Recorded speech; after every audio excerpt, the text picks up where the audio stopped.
इस वचन को हम पढ़ेंगे फिलिपियों की पत्री उसका 2 अध्याय और 9 से लेकर के 11 वचन हम देखते हैं।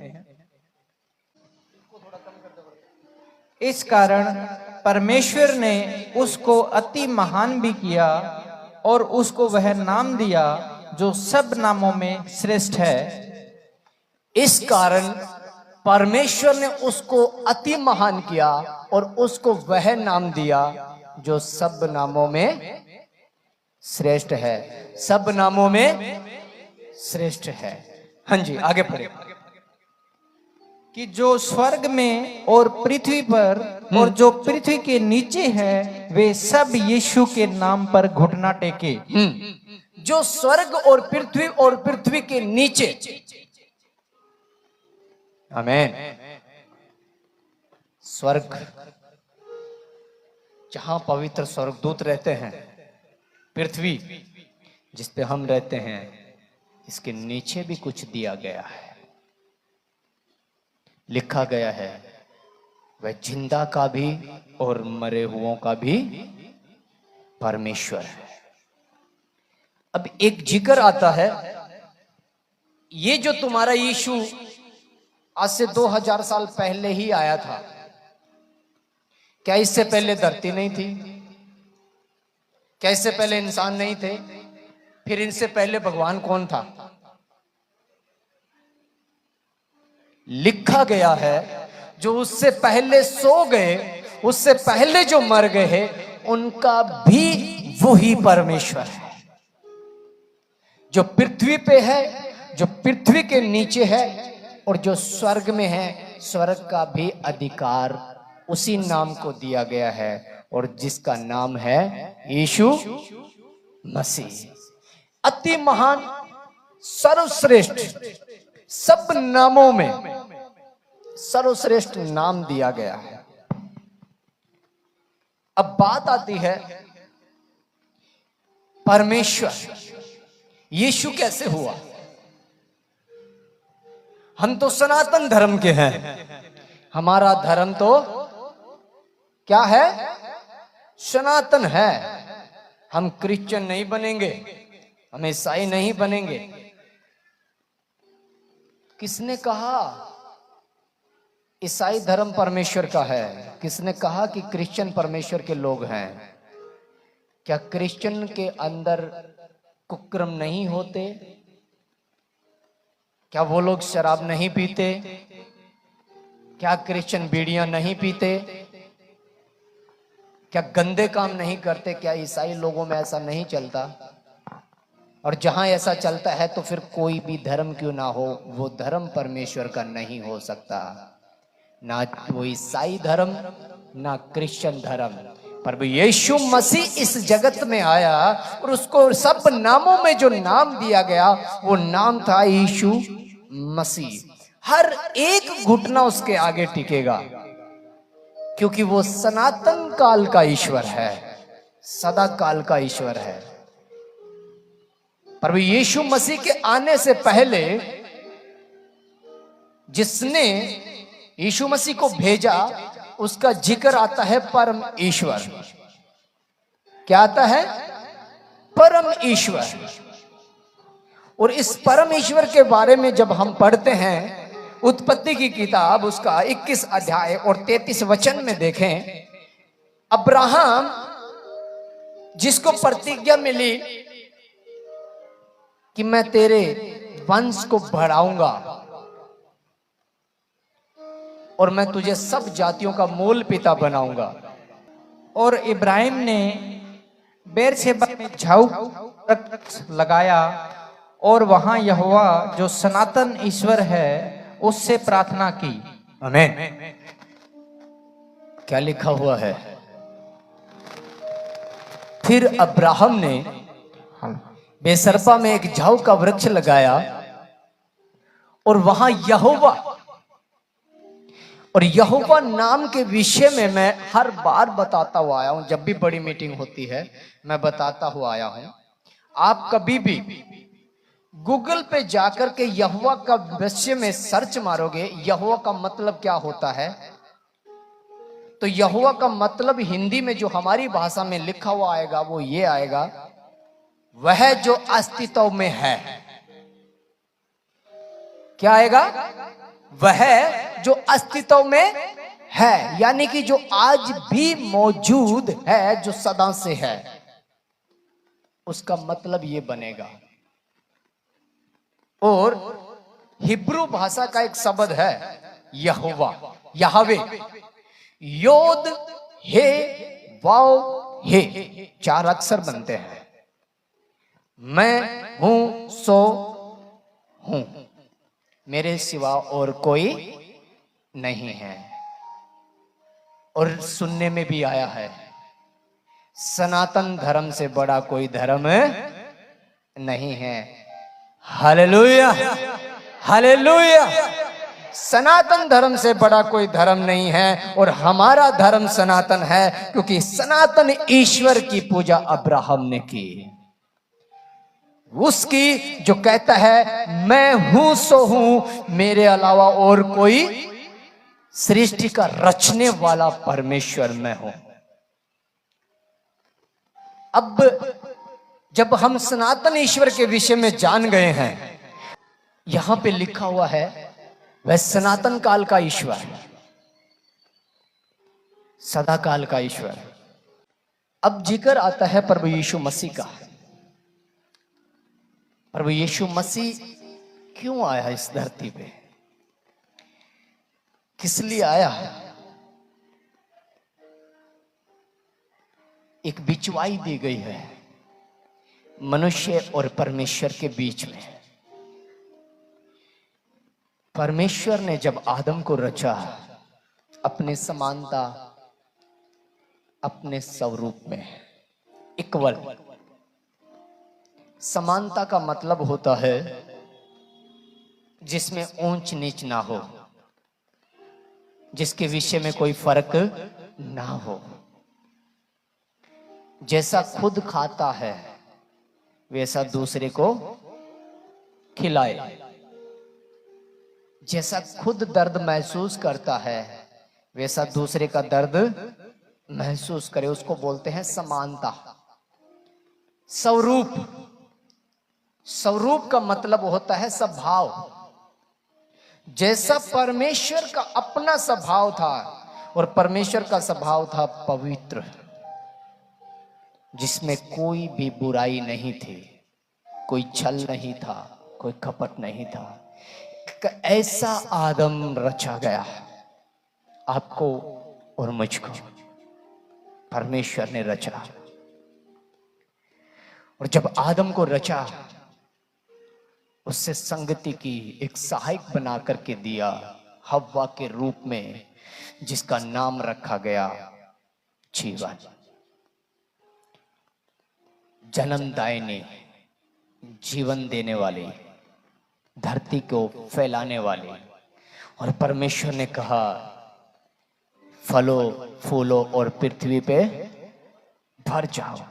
ये निजाम था परमेश्वर का, जहां से सारी व्यवस्था बिगड़ी, जहां से आज जो इल्जाम लगाया जा रहा है धर्म बदलने का, अपनी मनमानियों का, यहां से एक सिस्टम बिगड़ा। आदम और परमेश्वर के बीच में जो सहायक बनाया गया था, उसने शैतान का कहना मान करके और वहां का फल खा लिया। जब फल खाया भले और बुरे के ज्ञान का, आदम का स्वभाव परमेश्वर का स्वभाव नहीं रहा। अब परमेश्वर और आदम के बीच में कोई समानता नहीं बच गई। सुनो, एक बेटा हमारे घर में है, मेरा अपना बेटा है, आपका है। आप बहुत प्यार करते हैं, बहुत प्रेम करते हैं। यदि वो गलती करे और उस पे कंडीशन लगाई हो कि अगर तूने ऐसा किया तो मैं तुझे घर से बेघर कर दूंगा और तू मेरे घर का अधिकारी नहीं होगा, और वो गलती कर दे, और आप जो बोलते हो उसको कभी भी इनकार नहीं करते, जो बोलते हो डेफिनेटली पूरा करते हो, तो क्या करोगे? बेटा घर से बेघर हो जाएगा। क्या हो जाएगा? घर से बेघर हो जाएगा। दो तरीके के लोग पाए जाते हैं, एक अपने घर से निकल करके परदेशी हो जाना, और एक बेघर हो जाना।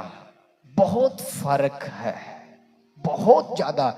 जो परदेशी है उसको एक आशा रहती है, मैं एक दिन अपने घर लौट जाऊंगा, और जो बेघर है उसे कोई आशा नहीं होती। आदम जब बेघर हो गया, समानता चली गई, सब रूप चला गया, सब भाव चला गया, तब परमेश्वर बड़ा दुखी हुआ, बहुत परेशान हुआ, और उसने आदम से कहा, क्या तूने वो फल खा लिया जो मैंने मना नहीं किया था, मना किया था? तो सुन, अब तू मेरे राज्य में नहीं रहेगा। हम पढ़े उत्पत्ति की किताब, उसका 3 अध्याय का 17 वचन देखे हम। और आदम ने उससे कहा, तूने जो अपनी पत्नी की बात और सुनी। आदम से, आदम ने नहीं, आदम से उसने कहा। किसने? बोलो, किसने कहा? परमेश्वर ने आदम से कहा। क्या कहा? तूने जो अपनी पत्नी की बात सुनी, हाँ, और जिस वृक्ष के फल के विषय में मैंने तुझे आज्ञा दी थी कि तू उसे न खाना, उसको तूने खाया है, इसलिए भूमि तेरे कारण श्रापित है, तू उसकी उपज जीवन भर दुख के साथ खाया करेगा। आमीन। तूने जो अपनी पत्नी की बात को सुना, उसका कहना माना, और मेरे विपरीत में जो तूने काम किया है, इसलिए भूमि तेरे कारण क्या है? श्रापित है। जिस भूमि का अधिकारी बनाया था, वो भूमि ही श्रापित हो गई। आदम बेघर हो गया, पर वो रचा परमेश्वर के हाथ से गया था। परमेश्वर ने अपना प्राण, अपना श्वास उसमें डाला था, अपना स्वरूप उसे दिया था, अपनी समानता उसे दी थी। एक निज बनाया था कि मैं उससे संगति करूंगा, और वो जा चुका था उसके हजूरी से। वो मर चुका था परमेश्वर की हजूरी से, टूट चुका था रिश्ता, बेघर हो गया था। और बेघर होने का मतलब होता है फिर कभी भी उस घर का हिस्सेदार न बनना, फिर कभी लौट करके उसके घर नहीं जा सकता।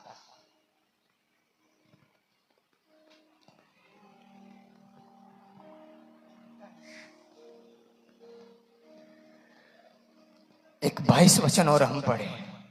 फिर यहोवा ने कहा, मनुष्य भले बुरे का ज्ञान पाकर हम में से एक के समान हो गया है, इसलिए अब ऐसा न हो कि वह हाथ बढ़ाकर जीवन के वृक्ष का फल भी तोड़ के खा ले और सदा जीवित रहे।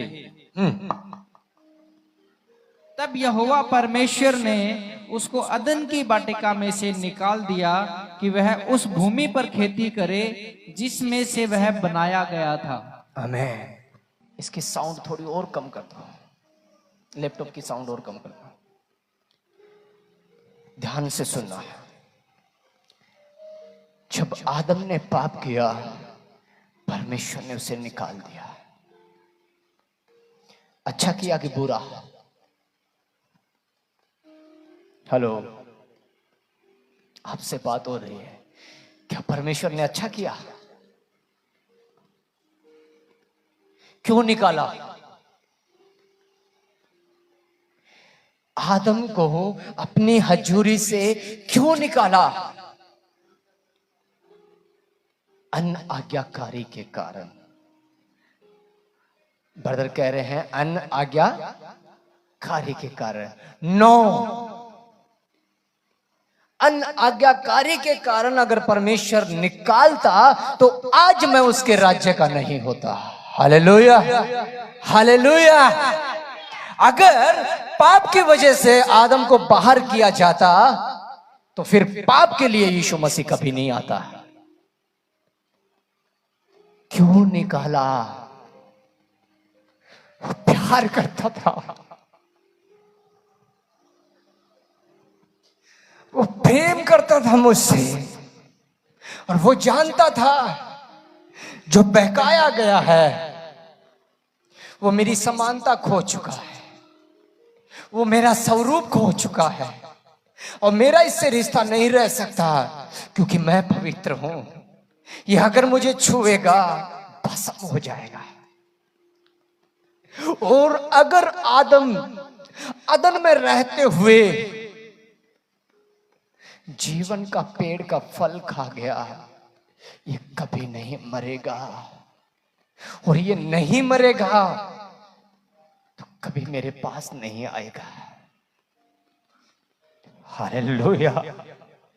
इसलिए बाहर कर दिया कि ये छू ना ले उस पेड़ को, इसलिए बाहर कर दिया कि वो प्यार करता था, वो जानता था एक बार मैं घर से बाहर कर दूंगा फिर ले आऊंगा, अगर यहीं रखा तो ये नुकसान करेगा अपना।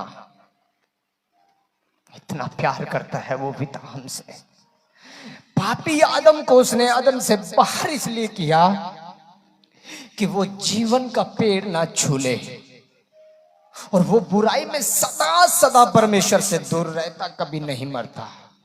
और परमेश्वर नहीं चाहता था कि उसके हाथ की रचना सदा बुरी रहे, इसलिए अपनी आंखों से दूर कर दिया और कहा जिस भूमि से तू रचा गया वहां से खा।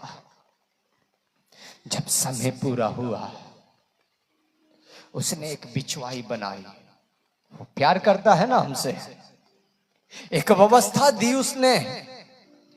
अपने मित्र अब्राहम से कहा, देख पूरी दुनिया बिगड़ चुकी है, मेरी दृष्टि में कोई धर्मी नहीं है, मैं तुझे चुनता हूं, तुझे एक निज संतान दूंगा और उससे मैं अपनी जाति बनाऊंगा, अपने लोग बनाऊंगा, वो मेरी प्रजा होगी और मैं उनका पिता होऊंगा,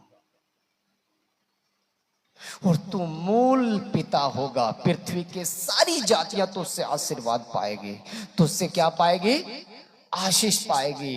वो जो तेरे नहीं होंगे, वो जो पाप में गिरे होंगे, वो जो तेरी व्यवस्था के नहीं होंगे, वो जो तुझसे पैदा नहीं होंगे, वो भी तुझे से आशीष पाएंगे, तेरी संतान से आशीष पाएंगे। तेरी जाति का कभी अंत नहीं होगा। ये अब्राहम से। और तब अब्राहम ने बेसरबा में जाकर के जाहू का पेड़ लगाया और उस सनातन काल के ईश्वर की पूजा की, जो सदा का ईश्वर है, परम ईश्वर, योद हे वाव हे यहोवा परमेश्वर, जिसका कोई नाम नहीं है। यहोवा नाम इसलिए दिया गया है कि उसने कहा था कि जब तुम मेरी उपासना करो तो इसी नाम से करना, मैं हूं सो हूं, मेरे अलावा और कोई नहीं है। वो परमेश्वर है हमारा। इसलिए अब सुनो, जब कोई आपदा आती है, बीमारी आती है, बैक्टीरिया जब आता है, आपको जुकाम है, सर्दी है, सरदर्द है, बुखार है, कुछ भी, एवरीथिंग, कोई भी रोग आपको है, जब भी डॉक्टर के पास जाओगे तो सबसे पहले ब्लड चेक होगा। क्या होगा? ब्लड चेक होगा। आपको पता है लहू कभी मरता नहीं है। इस देह के अंदर दो ही ऐसी वस्तुएं हैं, एक आत्मा और एक प्राण। क्या है? एक आत्मा और एक प्राण। मनुष्य तीन चीजों से मिलकर बना है, देह, प्राण और आत्मा। प्राण कभी मरता नहीं है। हाबिल का लहू पुकार पुकार के कह रहा था, इसने मेरा खून किया है। प्रकाशित वाक्य के 14 अध्याय को जब हम पढ़ते हैं तो वहां पे लिखा हुआ है, हे परमेश्वर तू हमारे प्राणों का बदला कब तक नहीं लेगा। वो प्राण चिल्ला चिल्ला करके दुहाई देते हैं। और डॉक्टर साइंस इस बात को बोलती है, लहू कभी मरता। आपने जो आज ब्लड दिया है, 5 साल 7 साल 10 साल के बाद ब्लड बैंक से ले आना, चढ़ा देना, काम करेगा। Hallelujah, hallelujah. लहू में जो पाप आ गया, उस लहू के पाप को मिटाने के लिए क्या चाहिए?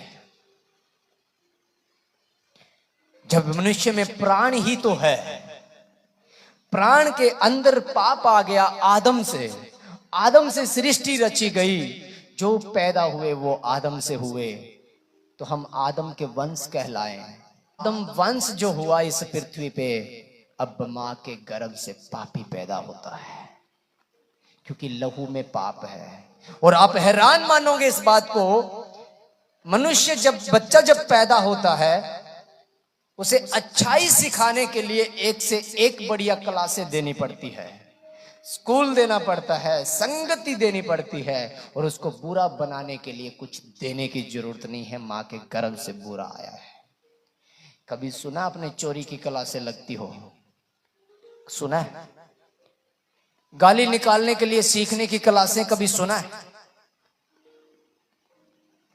और अच्छा बोलने के लिए, बैठने के लिए, उठने के लिए, कपड़े पहनने के लिए, स्किल्स बनाने के लिए, अपने आप को डेवलप करने के लिए लाखों रुपए लगते हैं, लाखों रुपए। कारण क्या है? क्योंकि स्वभाव ही पापी है, पैदा ही बुरा हो रहा है, क्योंकि आदम ने पाप किया। और लहू से लहू, लहू से लहू, मेरा जो लहू है मेरे पिता का कहलाता है। मेरे आधार कार्ड पे चेक करना जा करके कि ये मेरे पिता का लहू मुझ में है। डीएनए चेक किया जाता है, ब्लड लाइन चेक की जाती है कि ये लहू किसका है, लाइन आ जाएगी ये लहू उसका है। पशुओं में भी लाइन होती है, ये किसका लहू है, ये कौन सी नस्ल का लहू है। और उस लहू में पाप था जो आदम से इस सृष्टि पे फैला। अब उस लहू में जब तक पाप है तो जीवन का आना हो नहीं सकता। परमेश्वर चाहता नहीं कि आदम नष्ट हो, परमेश्वर नहीं चाहता कि मनुष्य जात नष्ट हो, लेकिन लहू में पाप है तो परमेश्वर लेके भी कैसे जाए। तो फिर एक ऐसा लहू चाहिए जिसमें पाप ना हो। तब परमेश्वर ने एक कुंवारी को चुना जिसका नाम था मरियम। उस कुंवारी को चुना, जिब्राइल स्वर्गदूत को भेजा और कहा, परमेश्वर का अनुग्रह तुझ पे हुआ है, परम प्रधान की छाया तुझ पे आई है, तू एक पुत्र जनेगी और उसका नाम क्या रखना? यीशु रखना। यीशु नाम अति महान, सर्वश्रेष्ठ, सब नामों में श्रेष्ठ नाम है। और उसका मतलब है छुड़ाने वाला। क्या है? छुड़ाने वाला। क्यों? किस लिए? हम जो जकड़े हुए थे पाप में, हम जो फंस गए थे शैतान के चुंगल में, बुराइयों में, तब एक चाहिए था छुड़ाने वाला।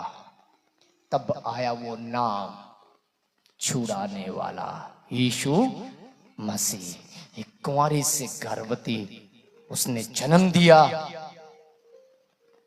और उसका स्वभाव वही था जो परमेश्वर का स्वभाव। Hallelujah, hallelujah. उसका स्वभाव वही स्वभाव था जो मसीह परमेश्वर का स्वभाव था। लिखा गया है कि वह पाप से अज्ञात था, उसके स्वभाव में ही पाप नहीं था। उसने गाली के बदले किसी को गाली, उसने किसी को थप्पड़, उसकी दाढ़ी नोची गई, उस पे थूका गया। वह खुद धनी होते हुए कंगाल बना, पर उसने किसी के साथ बुरा नहीं किया। आत्मा से परिपक्व होकर के हमारे बीच में लिखा गया है वह पहले तो आत्मिक नहीं था, स्वाभाविक था। पहले तो वो आत्मिक नहीं था क्योंकि वो देह में आया, तो वो स्वाभाविक था, स्वभाव से वो परमेश्वर में था।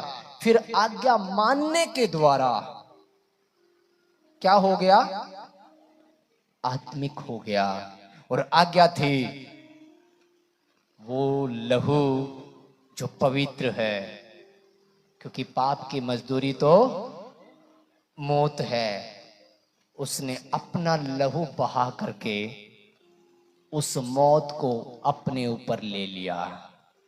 पर यह अनहोना है कि जब लहू में मौत है ही नहीं तो उसे मौत कैसे आ सकती है? हालेलुया।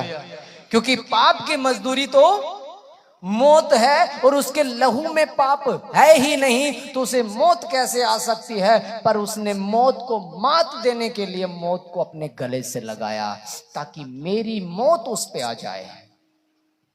प्राचीन काल के समय में भेंट चढ़ाया करते थे, अपने पापों की बलि हुआ करती थी। किसी ने अगर पाप किया है, कोई मन्नत मांगी है, होम बलि, मेल बलि, अन्न बलि, जल बलि, पाप बलि, पशु को ला करके याजक लोगों को दिया करते थे। भेड़ को, बकरियों को, गाय को, बैल को, पंडुक के, कबूतर, और ला करके कहते थे मैंने जो पाप किया है इस पे आए। हाथ रखने से हम कहते हैं ना, दर्दे सिर पर हाथ, अगर मैं करे तो खा कसम तो धरे के सिर पर हाथ बोलते हैं ना। वो लोग लेकर के आते थे उस भेंट को, मेरा पाप इस पे, फट काट देते थे उसे। और वो सोचता था कि मेरा पाप तो माफ हो गया, क्योंकि मेरे पाप की मौत किसको आ गई? पशु को आ गई। फिर अगले साल फिर पाप, फिर 3000 की भेड़, फिर बकरी और मांस अंदर, तरकारी मिल गई, पाप माफ हो गया। तब परमेश्वर खुद आया अपना लहू लेकर के, और उसका नाम था छुड़ाने वाला यीशु मसीह। एक वचन हम देखें, पहला तीमुथियुस उसका 2 अध्याय और 5 वचन।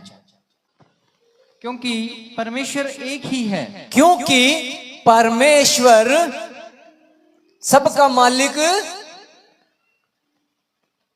एक ही है।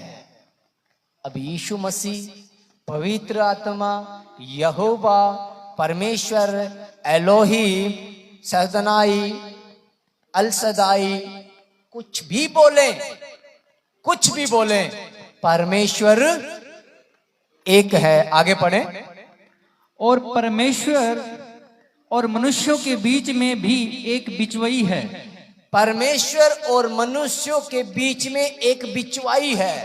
वो क्यों है? हम पढ़ रहे थे कि आदम ने जो पाप किया और जो दूरियां बन गई आदम के और आदम के बीच में, जो दूरियां बन गई परमेश्वर के स्वभाव और आदम के स्वभाव के बीच में, उस दूरी को मिटाने के लिए एक आया इस पृथ्वी के ऊपर आज से 2024 साल पहले, और उसने उस दूरी को मिटाया। मेरे और आपके पापों के बदले में अपने ऊपर उसने लिया और खुद उस पाप को अपने ऊपर लेके क्रूस पे चढ़ गया। जो भेड़ बकरियों से नहीं हो सकता, उसने अपने आप से सदा के लिए एक बार कहा कि मैंने तुम्हारे पापों की कीमत चुका दी है। अब जो मुझ पे विश्वास करेगा वह नाश नहीं होगा परंतु अनंत जीवन पाएगा। हालेलुया। इतना प्यार करता है परमेश्वर हमसे, उसने बेघर नहीं छोड़ा। हम जो बेघर थे, हम जो अदन से निकाले गए थे, एक आया, अपना लहू दिया, हमें मोल लिया और हमें परदेसी कर दिया। हालेलुया। ये देश हमारा नहीं है, अब हम परदेसी कहलाते हैं। हमारा देश ऐसे देश विच असा चल जाना है जिथे भुख ते प्यास होनी नहीं। उस देश दा राजा है यीशु, उथे रात कदे फिर होनी नहीं। हम परदेसी हैं, यहां से एक दिन जाना होगा। दिन प्रतिदिन आप सुन रहे हैं, कभी आपके बगल से कभी आपके अगल से निकलते जा रहे हैं। पल भर का सा जीवन नजर आता है, देखते ही देखते आंख खुलती है और देखता हूं ये गुब्बारे लगा करके, फरियां लगा करके, सजा करके बाइक लेके घर को जा रहा था। गांव की शिवपुरी के पास पहुंचा, शमशान भूमि के पास। आधा गांव लाइन बन के एक अर्थी को लेके आ रहे थे। बाइक रुक गया वहां पे, व्यक्तियों को देख रहा था। कुछ मेरे मोहल्ले से नजर आ रहे थे, कुछ उधर से, कब उधर से, कुछ इधर से। समझ में नहीं आ रहा था कि व्यक्ति कौन हो सकता है। मेरे मोहल्ले का है वो भी लोग नजर आ रहे हैं, पर मेरे मोहल्ले में उधर वाले क्यों आए, उधर का है तो मेरे वाले उधर क्यों गए। कंफ्यूज था और घबराहट भी थी। इतना गठ अगर गया है, इतनी पब्लिक अगर पीछे है तो कोई खास इंसान गया है। एक व्यक्ति को रोक करके पूछा, भाई कौन है? बता नहीं पाया। साथ में खेला हुआ था, साथ रहता था।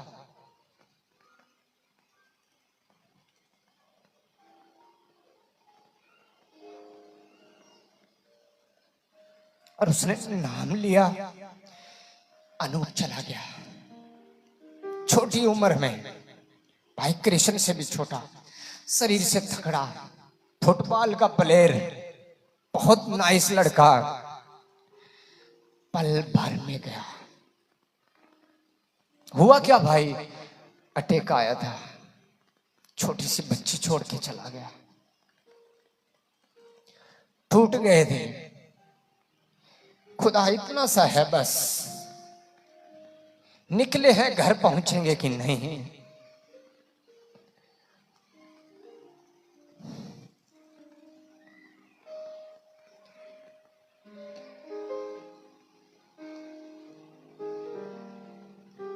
क्यों झगड़ते हैं, क्यों लड़ते हैं? भाई भाई के पीछे,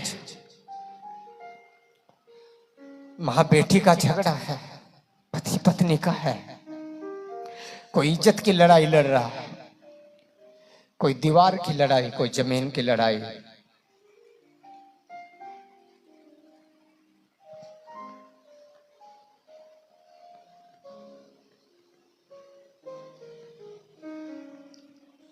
और वो कहता है मैं आने वाला हूं, मैं तुम्हें ले जाऊंगा, मैं तुम्हें सदा का जीवन दूंगा।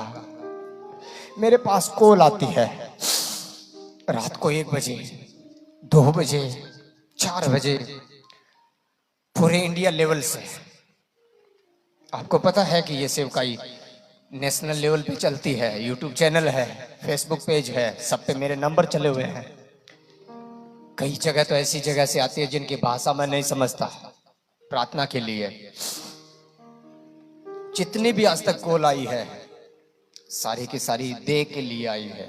लड़ाइयाँ, झगड़े, पास्टर जी हमारे लिए प्रार्थना कीजिएगा, हमारा पत्नी हमसे झगड़ता है, हमारा भाई हमारा हक मार गया है, हमारा फसल नहीं दे रहा है, हमारा ये हो गया है, हमारा वो हो गया। बहुत दुख होता है। जिसने अपना लहू दे करके अनंत काल का जीवन देने के लिए, आत्मा को बचाने के लिए आया, वो लड़ाई तो है ही नहीं। वो स्वभाव जो हमने खो दिया, उस स्वभाव की खोज तो हमारे पास है ही नहीं। वो समानता जो हमारी चली गई, और उसने एक भेजा हमारे लिए कि तुम इसके भीतर होकर के तुम मेरे पास आओगे, मेरी समानता के हो जाओगे, मैं तुम्हें एक सहायक दूंगा, मेरी बातों में से लेकर के तुम्हें बताएगा, जिस मार्ग पे तुम्हें चलना होगा वो तुम्हारी अगुवाई करेगा। वो शांति की बातें करेगा, उसमें कोई छल नहीं होगा, कोई फरेब नहीं होगा। सबसे ज्यादा झगड़ा, सबसे ज्यादा झूठ, सबसे ज्यादा फसाद अगर कोई है तो जो परमेश्वर के नाम पे चल रहे हैं उनमें है। मैं बीते दिनों में एक सर्चिंग कर रहा था और मेरी आदत है, मैं सेवकाई का आधा समय मेरी स्टडी पे लगाता हूं, बाइबल स्टडी पे। जितना समय हो सकता है मैं कलीसिया में कम समय बिताता हूं। कोई है जो ये कह दे कि बिना बुलाए पास्टर जी हमारे घर पहुंच गए थे? कभी कोई है? कोई भी एक बोल दे, पास्टर जी आपको हमने बुलाया नहीं था, एक दिन आ गए थे आप। कोई है ऐसा जिसके घर मैं गया हूं कभी?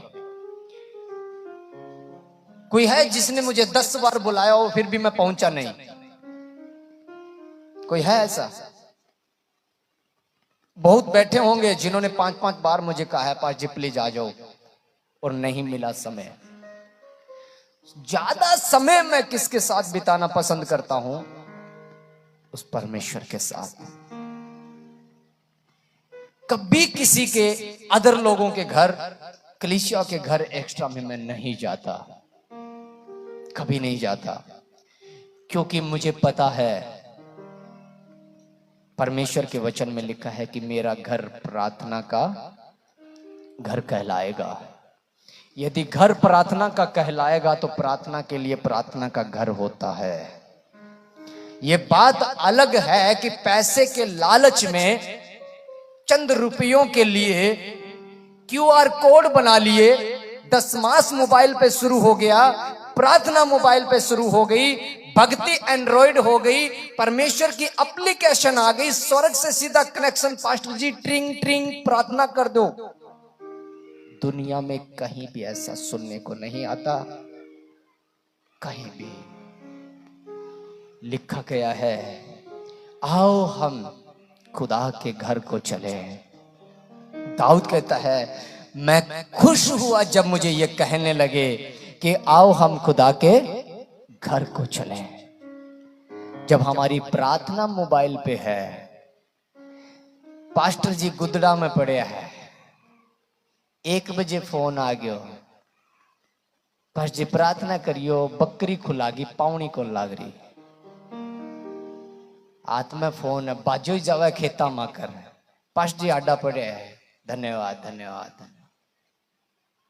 इतनी बड़ी बेअदबी उस सर्वशक्तिमान परमेश्वर की, जो कहता है कि हर एक घुटना मेरे सामने टिकेगा, हर एक जीभ अंगीकार करेगी। सब नामों से अति श्रेष्ठ नाम 3 लोग, पृथ्वी के नीचे, पृथ्वी के ऊपर और स्वर्ग में का परमेश्वर, जो था, जो है, जो आने वाला है, जो कहता है कि जो बीत गया उस पे मेरा अधिकार था, जो चल रहा है उस पे मेरा अधिकार है, जो आने वाला मेरे अधिकार में है। भूतकाल, भविष्यकाल, वर्तमान में मैं हूं। हम पड़े हुए हैं। ऐसी भक्ति किसी ने देखी है क्या किसी जगह पे?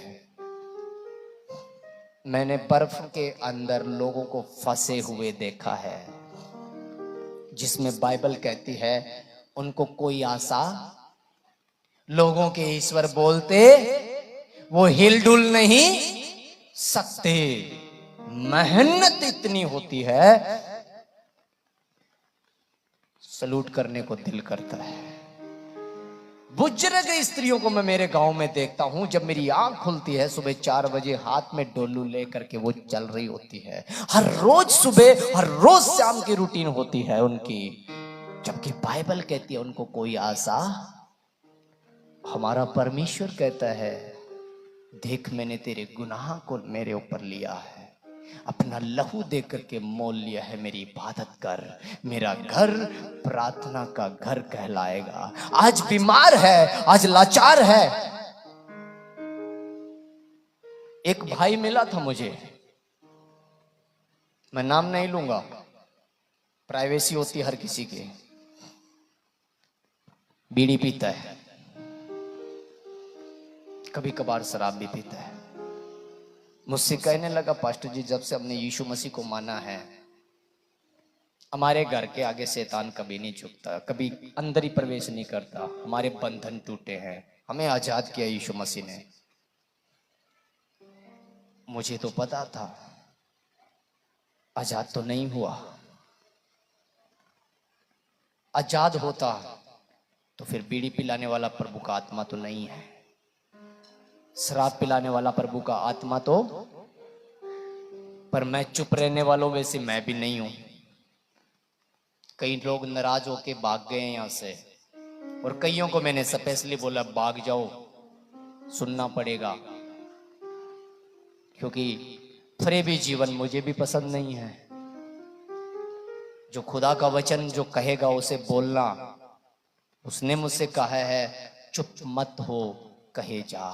जब तक मैं न आऊं तब तक सीखने में और सिखाने में लगा रहे। तो मैंने पूछा कि ब्रदर किसने आपको जताया कि आप आजाद हो गए हो?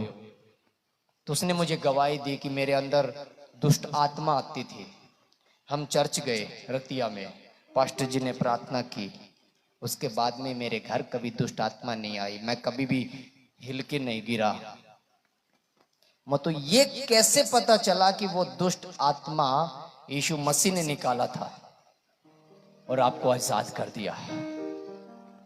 लिखा गया कि उसके नाम से दुष्ट आत्माएं कांपती है, ये तो लिखा गया है और चली जाएगी। पर कैसे प्रूफ होगा कि यीशु मसीह तुम में आया और उसने ये काम कर दिया और उसके बाद में तुम आजाद हो, कि फिर कभी हम हुए नहीं? तो मैंने उन्हें कहा, एक बार शास्त्री और फरीसी इकट्ठे होकर के एक प्लानिंग कर रहे थे यीशु मसीह को फंसाने की, और उसके पास आकर के कहा कि यह तो शैतान की सहायता से दुष्ट आत्माओं को निकालता है। पढ़ा है क्या किसी ने? कितने लोगों ने पढ़ा है? हालेलुया। क्या करता है ये तो शैतान की सहायता से दुष्ट आत्माओं को, तो ये सच है, शैतान की सहायता से भी दुष्ट आत्माओं को निकाला जाता है। बड़े बड़े अड्डे आपने देखे होंगे, मैं फलानी जगह गया बाबा को 7 फेरी, होता है क्या ऐसा? यीशु मसीह के नाम से लिखा गया झूठे मसीह उठ खड़े होंगे तो वो चंगाई तो देंगे, पर आत्मा किसका होगा? शैतान की सहायता से दुष्ट आत्माओं को निकाला जा सकता है, पर छुटकारा तो यीशु मसीह के पास है। चंगाई पाना, चंगे हो जाना, ये प्रूफ नहीं है कि ये मसीह के लोग हैं, इस बात का प्रूफ नहीं है। गिर जाना, खड़े हो जाना, ये प्रूफ नहीं है कि आप यीशु मसीह के लोग हो। यीशु मसीह के लोगों का प्रूफ है कि उसका स्वभाव होना चाहिए।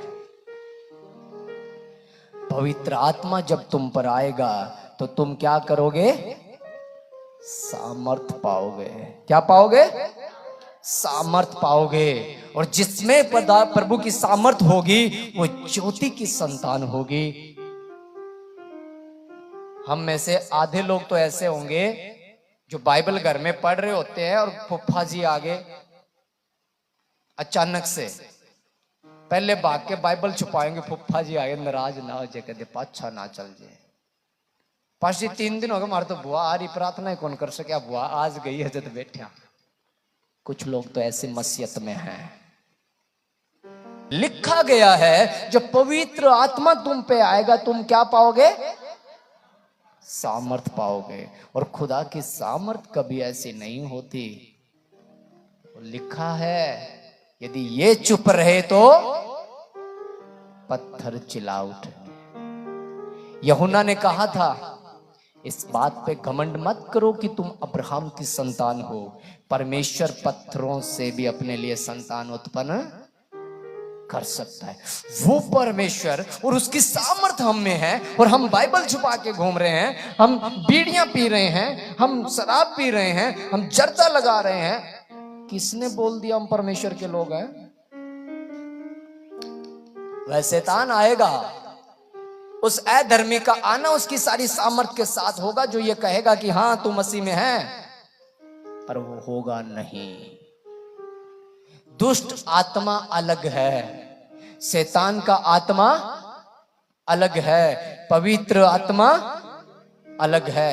समय हो गया है, बच्चे छोटे हैं, भूख लगी हुई है, ये विषय मैं समझाता आपको बहुत गहराई के साथ।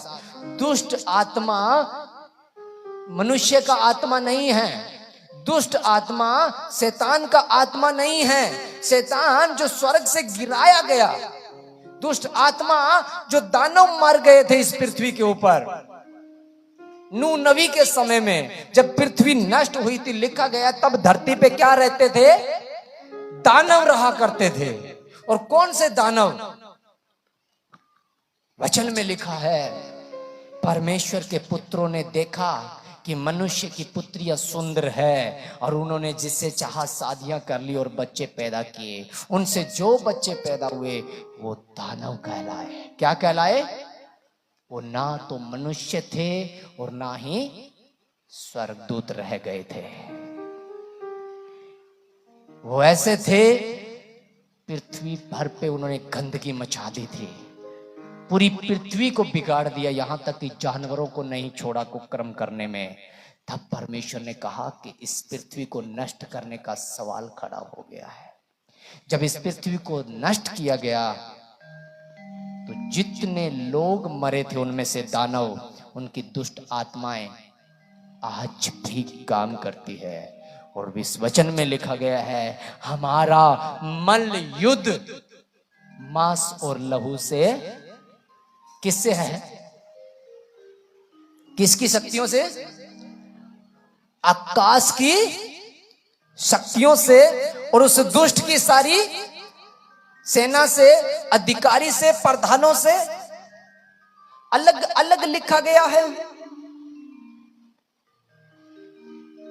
अलग अलग अंधकार की शक्तियों से, दुष्ट की सारी। जब दुष्ट आत्मा आता है किसी मनुष्य में तो उसका शरीर टूट जाता है, गर्दन मरोड़ देगा, दीवारों पे सर मारेगा, गिर जाएगा। लेकिन शैतान का आत्मा तो धर्मी होता है, उसको तो सफेद वस्त्रों का चोगा पहना होता है, क्योंकि वो तो ज्योतिर्मय स्वर्गदूत है। उसकी तो बुद्धि भ्रष्ट है, पर उसको भलाई के काम तो सारे आते हैं। आते हैं कि नहीं आते?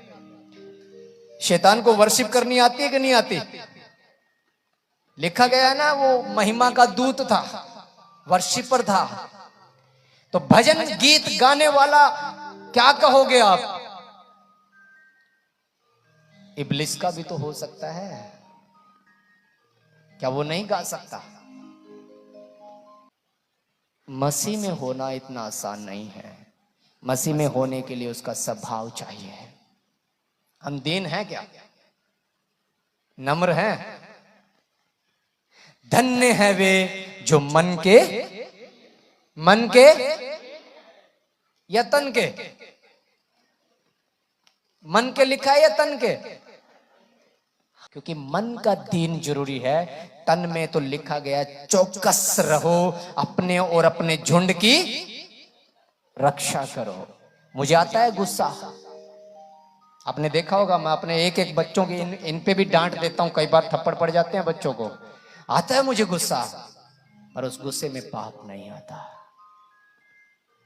अपने बच्चों को सोटी से मार, तेरी मार से वह मर नहीं जाएगा, पर ऐसा करके तो उसको बुराई से बचा लेगा। जो अपने बच्चों पे सोटी नहीं चलाता वह अपने बच्चों का क्या है? बैरी है, दुश्मन है।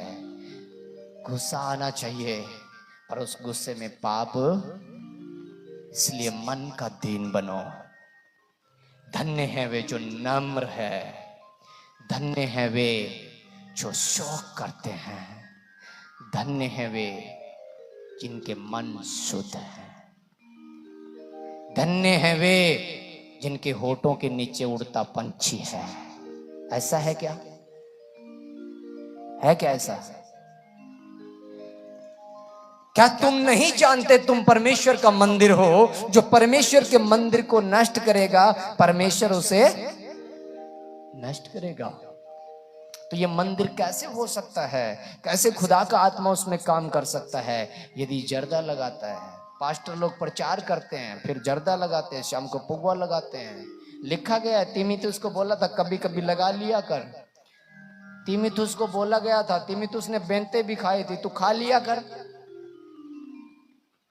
तब तो नहीं होगा। कंपेयर कर लेंगे, उसमें लिखा गया, उसमें लिखा गया है। यीशु मसीह ने कहा था, यीशु मसीह ने मछली खाई, मैं भी खाता हूं। क्रूस पे चढ़ा था, चढ़ के देख ले, किले ठुकवा के देख ले। कंपेयर करने लग जाते हैं, लिखे हुए को पढ़ते हैं, अपने ऊपर अप्लाई। लिखा गया है कि जो जो बातें भली है, जो जो बातें तुम्हारे भले की है, उन्हीं पे चिंता किया, उन्हीं पे मनन किया करो। यदि तुम्हारी किसी भी बात से, चाहे वो बाइबल में लिखी है, किसी को ठोकर आ रही है, तो क्या वो तुम्हारे लिए जरूरी है? मेरे खाने से यदि मेरे 10 बच्चे, ये पास्टर जी तो अड़का खावा, मैं अड़के कर, तो वो मैं उसके लिए पैदा हुआ हूं? क्या खाना मेरे लिए जरूरी है, या मेरे बच्चे जो आत्मा में जो बढ़ रहे हैं वो जरूरी है? मेरे खाने से, मेरे पहनने से, मेरे चलने से, मेरे उठने बैठने से यदि ठोकर आ रही है, तो परमेश्वर का राज्य ऐसों का है। हर कोई अपने हित की नहीं, दूसरों के हित की भी, ये भी बाइबल का ही वचन है। हमने स्वभाव खो रखा है, अपना समानता खो रखी है। वो आया अपना लहू बहाने के लिए,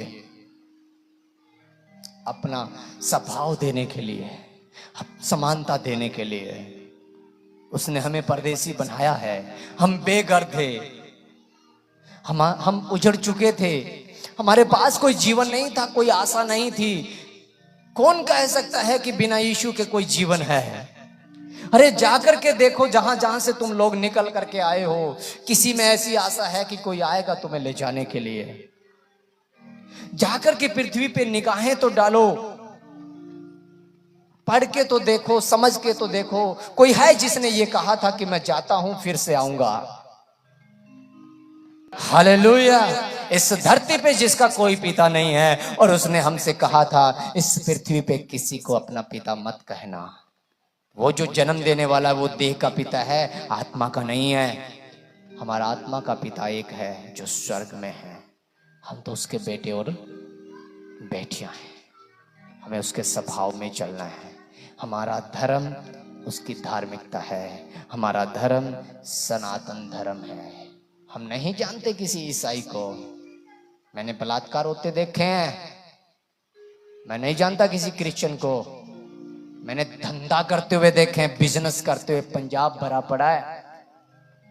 मैं जानता हूं सनातनेश्वर को, जिसने अपना लहू दे करके हमें आजाद किया है। टक्कर खा जाना जिससे मर्जी, कोई अगर आपसे टक्कर खाए कि तुमने धर्म बदला है, जीवन बदला है। जिस खुदा की तू बात करता है, ले आ और हमसे डिबेट करके देख। उस सिरे पे चल जहां से शुरू होता है, उसके आगे जाएगा, वहां से हम शुरू करेंगे, पता चलेगा। मैं हिंदुस्तान के विषय में पढ़ रहा था। मैं कह रहा था कि मैं हमेशा खोजता रहता हूं। मैं ये सोच रहा था कि हिंदुस्तान हिंदुस्तान क्यों है? कौन था जो इसको हिंदुस्तान बना के आया था? अस्तेर के समय में इसका नाम हिंदुस्तान किया गया था, जब खुसरू राजा 29 प्रांत पे राज्य करता था, जब इराक भी इसी का हिस्सा था, साउथ अफ्रीका भी इसी का हिस्सा था। उससे पहले सेम का एक बेटा था योकातान, और उसका बेटा था एक ओपीर। ओपीर जब गुम्मट का बनाना बंद हुआ था और भाषा में जब गड़बड़ी हुई थी, तो ओपीर का परिवार चल के आया था यहाँ पे। तब से ये ओपीर था, और ये सोने की चिड़िया थी ये देश। सुलेमान ने यहाँ से पता क्या क्या खरीदा है? सोना, मोर, हाथी दांत, चंदन की लकड़ी, जितनी यरूशलेम के मंदिर में लगी हुई है सारी हिंदुस्तान से गई हुई है। हालेलुया। आप उस देश के हो, एक बार ताड़ी तो बजाओ। आप उस देश के हो। उस आराधना के घर में आपकी मिट्टी से उगा हुआ सब कुछ लगा हुआ है। यहां तक कि बंदर भी अगर वहां हिंदुस्तान से गया है, पढ़ के देखना इतिहास। अगर बाइबल पढ़ते हो तो नहीं पढ़ पाओगे, हिस्ट्रियां खंगालनी पड़ती है। चश्मा लग गई है 2 नंबर की, लगा रहता हूं एक एक को उठा करके। ओ पीर आया था, ओ पीर के बाद में इसको योखाज किया गया, योखाज के बाद में इसको खुसरू राजा के समय में हिंदुस्तान बोला गया था। और इतना ही नहीं था, कंधार, कजाकिस्तान, पाकिस्तान, बांग्लादेश, भूटान सब एक था। ये हम तो सनातन ईश्वर के बेटे और बेटियां हैं। हिंदू कोई नाम नहीं है। हिंदुस्तान तो किसी व्यक्ति के द्वारा कन्वर्जन किया गया है। हमारा धर्म तो सनातन धर्म है जो सबका है, सबका मालिक एक है। एक वचन और हम देखें प्रकाशित वाक्य और उसका 14 अध्याय 6 वचन हम निकालेंगे। उसके बाद में फिर हम वॉलेंटियर मेरे पास आकर के एक बार बता दे कि भोजन वस्तु की कितनी की व्यवस्था हो गई है। कोई भी एक वॉलेंटियर आए, एक वचन हम देखें प्रकाशित वाक्य उसका 14 अध्याय और 6 वचन। फिर मैंने एक और स्वर्गदूत को आकाश के बीच में उड़ते हुए देखा, जिसके पास पृथ्वी पर के रहने वालों की हर एक जाति और कुल और भाषा और लोगों को सुनाने के लिए सनातन सुसमाचार था। आमेन, आमेन। यहीं पे हैं सभी, सभी यहीं पे हैं। सामने देखो क्या लिखा हुआ है, पृथ्वी पर के रहने वालों, भारत के, अमेरिका के, पाकिस्तान के, कजाकिस्तान के या इजराइल के, किसके?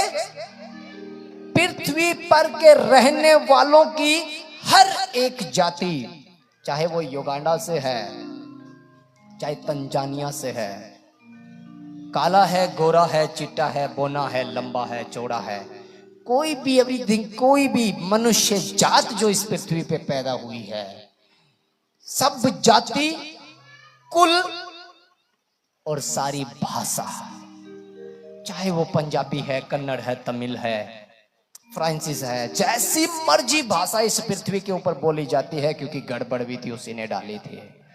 भाषा में क्या गड़बड़ किसने डाली थी? परमेश्वर ने डाली थी। इन सब को सुनाने के लिए, प्रचार करने के लिए यीशु मसीह ही उद्धार करता है, उसी के लहू में छुटकारा है। वो आएगा हमें ले जाने के लिए, और जब तक कोई जल और आत्मा से न जन्मे तब तक उद्धार को नहीं देखेगा, मोक्ष को नहीं पाएगा, चंगाई को नहीं पाएगा, शिफा को नहीं पाएगा, ब्लेसिंग को नहीं पाएगा, क्योंकि सारी पृथ्वी के ऊपर अन्न जो उपजाता है वही परमेश्वर है। आगे समझ में, और वही सुसमाचार हम सुनाते हैं। और वो सुसमाचार क्या है? क्या है? सनातन सुसमाचार हमारे पास है, या किसी धर्म का है? हेलो,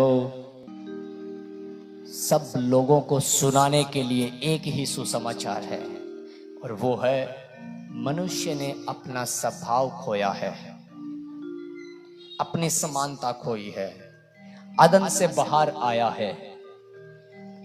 इस दूरी के अंदर एक बिचवाई आई आज से 2024 साल पहले, जिसने अपना लहू दे करके बिचवाई को खत्म किया।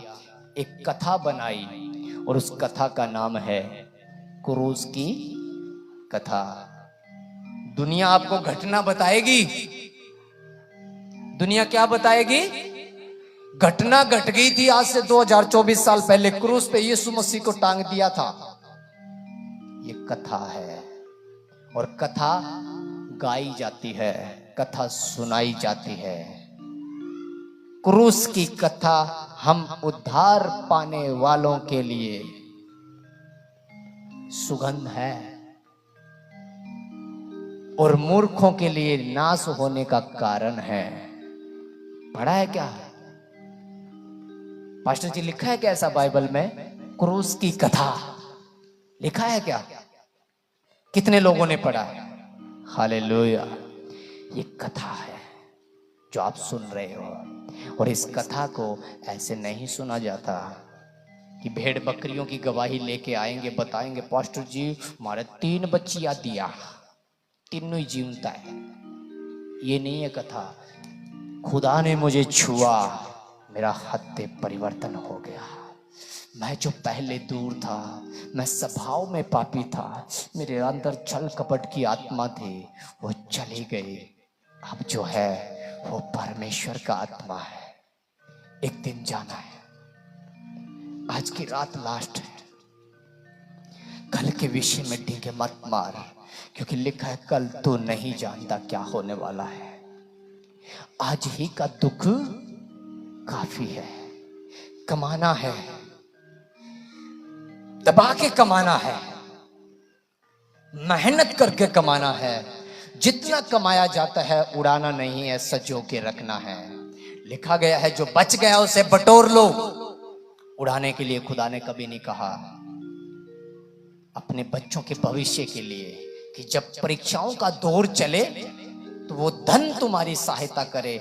तुम धन के पीछे नहीं, धन तुम्हारे काम आए।